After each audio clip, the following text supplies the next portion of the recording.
un mois après l'annonce officielle du retrait du Burkina Faso, du Mali et du Niger de la Communauté économique des États de l'Afrique de l'Ouest, CEDEAO, les Nations Unies plaident pour un dialogue constructif entre les deux blocs. Vendredi dernier, Leonardo Santos y Mathilde Haut, représentant spécial du secrétaire général des Nations Unies pour l'Afrique de l'Ouest et le Sahel, a appelé à la mise en place d'un cadre de coopération entre l'Alliance des États du Sahel, et la CEDEAO.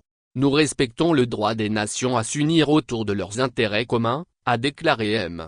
Si Mathilde Haut à l'issue d'une rencontre avec le Premier ministre malien, Abdoulaye Maïga. Cette déclaration intervient dans un climat de tension régionale, marqué par les récents bouleversements géopolitiques en Afrique de l'Ouest.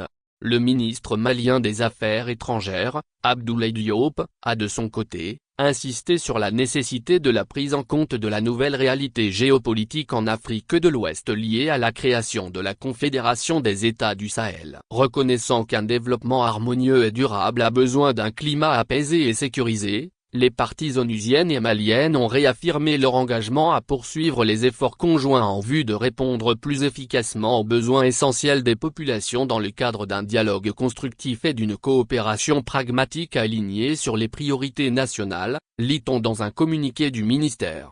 Relations complexes entre la CEDEAO et les. Cette initiative de l'ONU intervient alors que la CEDEAO continue de garantir la libre circulation des personnes et des biens pour les citoyens du Burkina Faso, du Mali et du Niger, malgré leur retrait. Une structure spécifique devrait bientôt être mise en place pour encadrer les futures relations entre la CEDEAO et ces trois pays. En décembre dernier, l'EAV annonçait l'ouverture de ses frontières aux ressortissants de la CEDEAO, tout en se réservant le droit de refuser l'entrée aux individus jugés indésirables.